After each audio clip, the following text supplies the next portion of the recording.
왜 다들 나한테 이렇게 친절해? 한국 사람들은 도움을 필요로 하는 사람들을 보면 그냥 지나치지 않아. 서울의 도로 한복판에서 울고 있는 외국인 여성이 있습니다. 그 옆에 있는 친구는 그녀를 안아주면서 위로하고 있는데요. 과연 그녀들에게는 무슨 일이 있었던 걸까요? 안녕하세요. 세계인들의 한국에 대한 감동적인 이야기를 전해드리는 감동뭉클입니다. 저희 채널은 해외 커뮤니티 레딧과 신청자의 실제 사연을 제보받아 실화를 바탕으로 영상을 제작하고 있습니다. 우리는 시각을 통해 세상을 경험하고 그 소중한 감각을 당연시하곤 합니다. 그러나 눈이 보이지 않는 사람들은 어떻게 세상을 인식하고 어떤 어려움을 겪을까요? 오늘은 영국 시각장애인 여성이 한국에 방문했다가 겪은 일을 들려드리려고 합니다. 구독과 좋아요, 알림 설정은 영상 제작에 큰 힘이 됩니다. 오늘의 사연, 지금 시작합니다.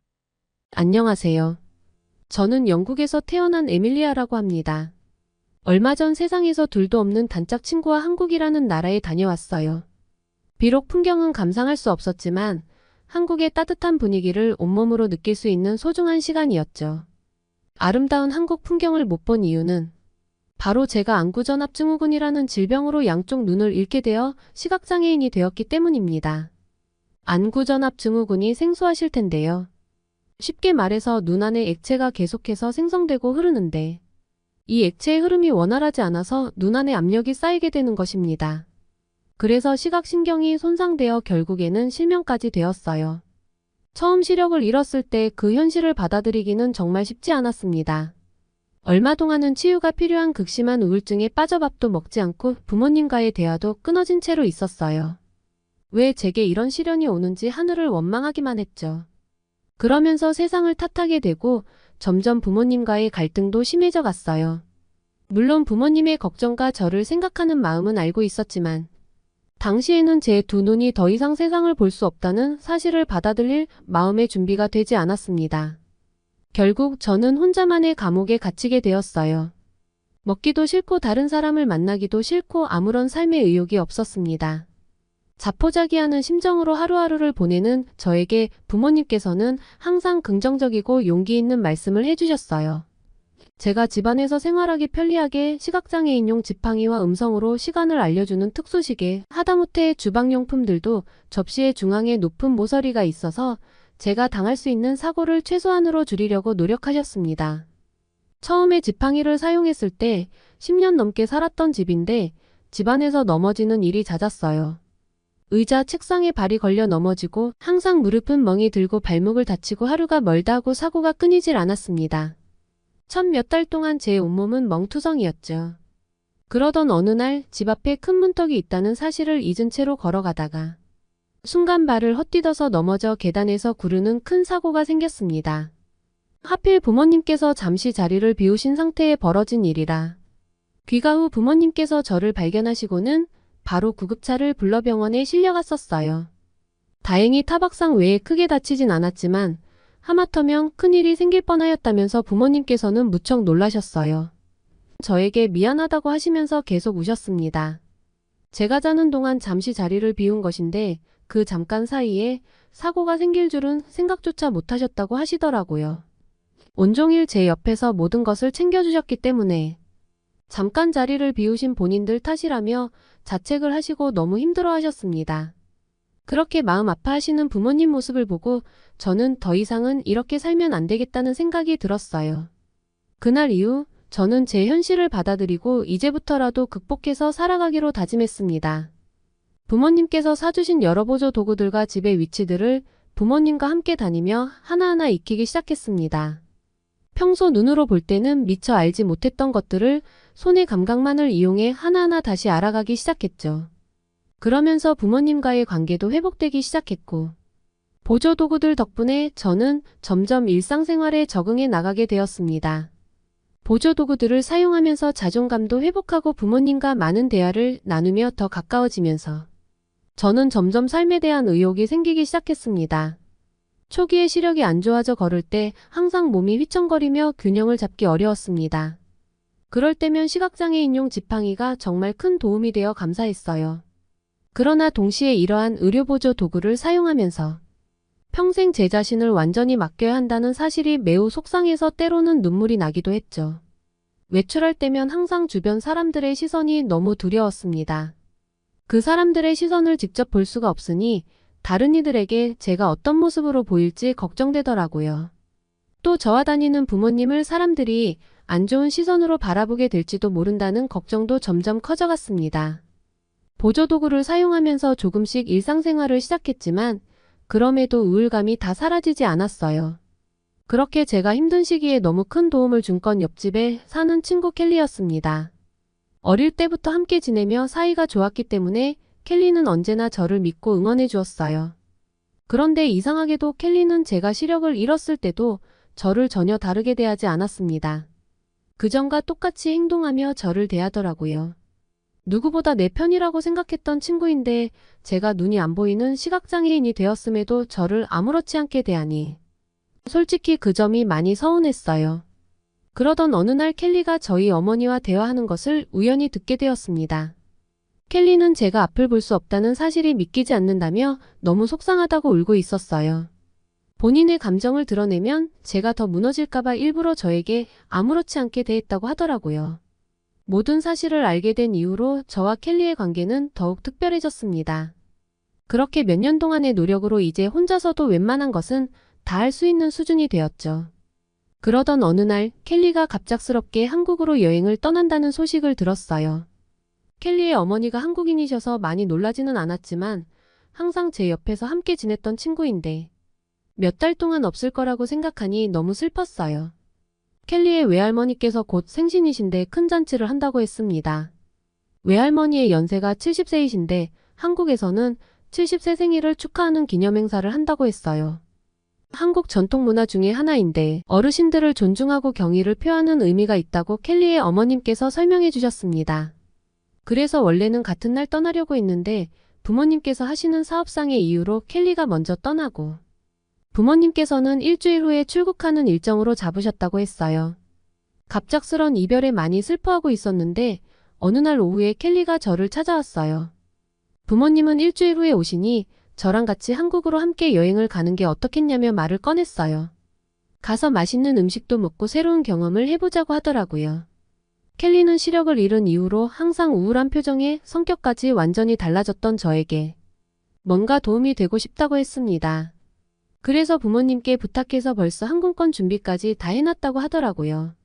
그동안 켈리가 저희 엄마와 자주 뭔가 얘기를 나누는 모습을 본 적이 있었는데 두 사람 모두 아무것도 아니라며 얼버무렸던 그때의 진실을 이제야 알 수 있었어요. 사실 저는 시력을 잃기 전에는 성격도 활발하고 뭐든 도전하는 것과 새로운 곳으로 여행하는 것을 무척 좋아했거든요. 이런 계획을 세운 것도 저를 세상으로 한 걸음 나가게 하는 길이라고 부모님을 설득한 켈리의 생각이었습니다. 처음 그 이야기를 들었을 때 저는 너무 겁도 나고 말도 안 되는 일이라고 생각했어요. 하지만 하루 이틀 그렇게 며칠 동안 켈리가 저를 설득하여 제 마음이 움직이기 시작했습니다. 사실 시력을 잃기 전 한국이라는 나라에 대해 켈리나 켈리 어머니께 많이 들어서 나중에 꼭 한번 가고 싶다고 생각했던 적이 있어요. 켈리의 한국에서의 생활에 대해 이야기를 계속 듣다 보니 저도 호기심이 생기기 시작했죠. 눈이 안 보이는 똑같은 일상이 답답했기도 했고 켈리와 함께라면 위험한 일도 적을 것이라고 생각했어요. 부모님께서는 사고라도 당할까봐 처음에는 걱정하셨지만 켈리와 켈리의 어머님까지도 저희 부모님에게 한국에 대해 설명해 주시면서 결국 저는 부모님의 허락을 받을 수 있게 되었어요. 한국은 안전한 나라이며 저를 딸처럼 생각하는 켈리 부모님의 마음을 아셨기에 그런 결정을 내리셨던 것 같아요. 한국으로 가는 비행기에 몸을 싣고 나서 마음이 좀 불안했어요. 하지만 켈리가 옆에 있어서 든든했죠. 걱정 마, 모든 게 잘 될 거야, 켈리가 말하며 제 손을 꼭 잡아줬어요. 비행기에 탑승하자마자 정말 놀라운 일이 일어났습니다. 어서 오세요. 승무원이 밝게 인사를 건네며 저희를 향해 왔어요. 그들은 제 시각장애에 대해 이미 잘 알고 있었고 저와 켈리를 좀 더 넓은 공간이 있는 비상구 좌석으로 안내하더라고요. 와, 여기 너무 넓네. 정말 편하겠다, 켈리가 감탄하며 말했죠. 직원들의 세심한 배려에 저도 무척 감동받았어요. 정말 감사하다고 하니 승무원은 오히려 저희가 도울 수 있어서 기쁘다고 하시더라고요. 비행 중에도 승무원들은 저희를 자주 살폈어요. 간식을 줄 때도 이거 드세요, 맛있어요 하며 저에게 직접 손에 쥐어주기도 했고요. 켈리와 저는 그 따뜻한 배려에 참 감사했죠. 또한 가장 놀라웠던 것은 승무원들이 비상탈출구 위치와 화장실 위치를 자세히 설명해 주었다는 점이에요. 심지어 산소 마스크가 내려올 때도 한 승무원이 제 손을 잡고 직접 시연까지 해주었어요. 처음 비행기를 타본 저로서는 처음엔 모든 항공사가 이렇게 친절한 줄 알았는데 나중에야 그들이 저에게 특별히 배려해준 것을 깨달았죠. 정말 감사하다고 제가 고마움을 표현하자 승무원은 도움이 되어 기쁘다고 말해주었어요. 저처럼 시각장애가 있는 사람도 다른 일반 승객들처럼 편안하게 여행을 즐길 수 있도록 배려해준 항공사 직원들 덕분에 정말 편안한 여행을 할 수 있었어요. 비행기에서 내리면서 켈리가 웃으며 말했어요. 여행의 시작부터 이렇게 좋을 줄이야. 정말 그 말대로였어요. 한국으로 가는 첫걸음부터 이렇게 따뜻한 환대를 받으니 여행에 대한 기대감이 더욱 커졌습니다. 한국에 드디어 도착해서 비행기에서 내렸어요. 시각장애가 있어서 짐을 찾고 나오는데 조금 시간이 걸렸지만 주변에서 누구도 부정적인 반응을 보이거나 재촉하지 않았어요. 한국에서는 장애인에 대한 배려가 자연스럽게 녹아있다는 걸 직접 체험할 수 있었죠. 공항에 도착하자마자 잠깐 편의점에 들렀어요. 조심스럽게 직원분에게 제 시각장애를 설명했는데 그들의 반응이 정말 따뜻했어요. 제가 필요한 물건을 찾기 위해 여러 상품을 하나하나 설명해 주시면서 제품을 손에 쥐어주며 친절하게 설명해 주셔서 솔직히 많이 놀랐어요. 상품을 고르는데 시간이 좀 걸렸지만 직원은 전혀 짜증을 내지 않고 오히려 천천히 고르라고 했습니다. 정말로 그 순간을 통해 한국에서는 장애인에 대한 배려가 자연스럽게 이뤄지고 있음을 실감했죠. 영국에서는 제가 시각장애인이라는 사실을 알게 되면 엮이고 싶지 않아서 모두 저를 피하려고 했거든요. 그래서 편의점 직원분에게도 혹시 그런 상황이 될까봐 조심스럽게 말한 건데 제 예상과는 너무 다른 반응에 놀라기도 하고 따뜻한 도움에 정말 큰 감동을 받았어요. 켈리가 볼일을 보고 돌아왔을 때 저는 자랑스럽게 켈리에게 쇼핑한 물건들을 보여주었어요. 그리고 우리는 함께 공항을 나섰죠. 공항을 나서면서 한국에 온 첫날부터 이렇게 뜻밖의 경험을 하니 앞으로 한국에서 보낼 시간이 너무 기대됐어요. 저와 켈리는 한국의 밤거리를 돌아다니면서 궁금했던 한국 음식을 마음껏 먹으며 즐겼습니다. 오랜만에 자유를 느낀 순간이었어요. 켈리의 할머니 70번째 생일 파티 날 저는 혼자 시간을 보내야 했어요. 집에 있기는 심심해서 문득 혼자서 한국을 여행해보고 싶다는 생각이 들었습니다. 조금 무모할 수도 있지만 이렇게 자유롭게 느껴진 게 너무 오랜만이라 무엇이든 할 수 있을 것 같았어요. 영국에서도 지팡이를 짚고 자주 걷곤 했기 때문에 크게 걱정되지는 않았습니다. 켈리와 며칠을 함께 보내며 이야기를 나누어 알게 된 것이 있었어요. 한국의 도로는 거의 울퉁불퉁하지 않고 장애인을 위한 시설들도 정말 좋았습니다. 엘리베이터나 에스컬레이터 같은 시설이 정말 훌륭했죠. 켈리와 함께 여행하는 동안 정말 편리함을 느꼈습니다. 지하철이나 버스를 탈 때마다 놀라웠어요. 어머, 여기는 내가 어디에 있는지도 알려주고 다음 정거장은 어딘지까지 알려주네. 정말 편리한 음성 안내 시스템 덕분에 켈리와 저는 어디를 가든지 정보를 쉽게 알 수 있었죠.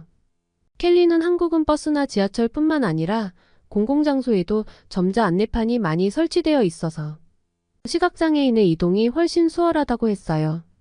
또 한국에는 시각장애인을 위한 특별한 도서관이 있는데 점자책은 물론이고 오디오북까지 갖추고 있어서 저와 같은 시각장애인도 다른 사람들처럼 다양한 책을 편하게 즐길 수 있다고 했습니다. 시각장애인도 정보 접근성에 있어서 큰 불편을 느끼지 않고 일상생활을 더 자유롭게 즐길 수 있다는 사실에 한국에 사는 사람들이 부러워졌어요. 그렇게 켈리와 한국을 다니며 시각장애인을 위한 시설에 대해 더 많이 알게 되었습니다.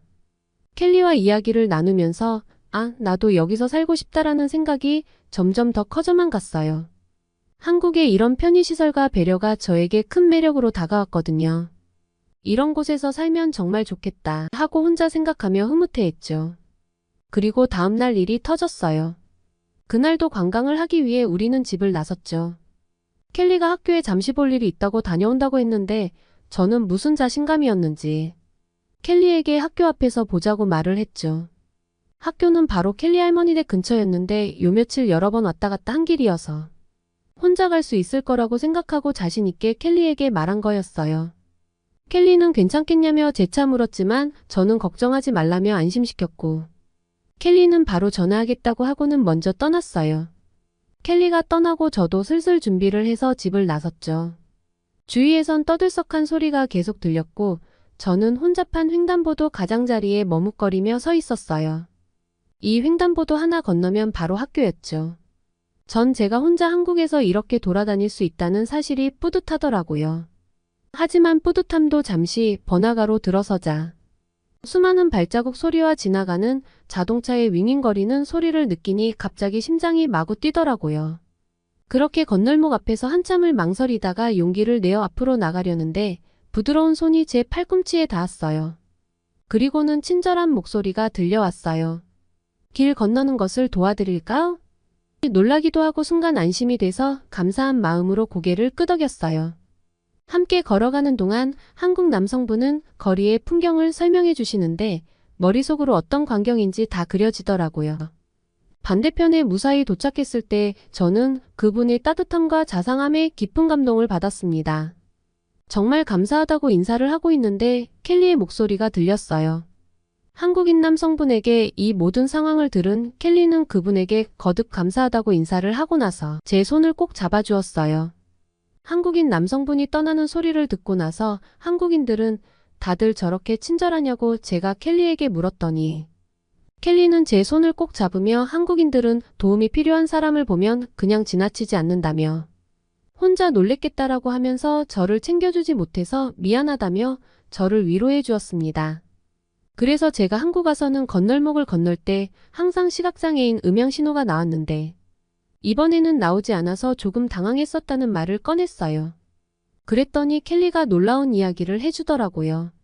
제가 횡단보도를 여러 번 건넜을 때 대다수의 횡단보도에서 시각장애인을 안내하는 소리가 들려서 저는 한국의 횡단보도는 모두 소리가 나는 거겠구나라고 생각했거든요. 그런데 사실은 그게 아니라 횡단보도 부근에 있는 버튼을 눌러야만 소리가 나는 거라고 하더라고요. 그동안 제가 혼자 다닐 때마다 함께 횡단보도를 기다리는 한국인들이 제가 시각장애인인 것을 알고 몰래 버튼을 눌러주고 있었던 거라는 것을 알았을 때 정말 너무 놀라고 감동했어요. 영국에서는 이런 세심한 배려를 받아본 적이 없었거든요. 한국인들은 서로를 자연스럽게 돌보고 돕는 모습에 정말 깊은 인상을 받았습니다.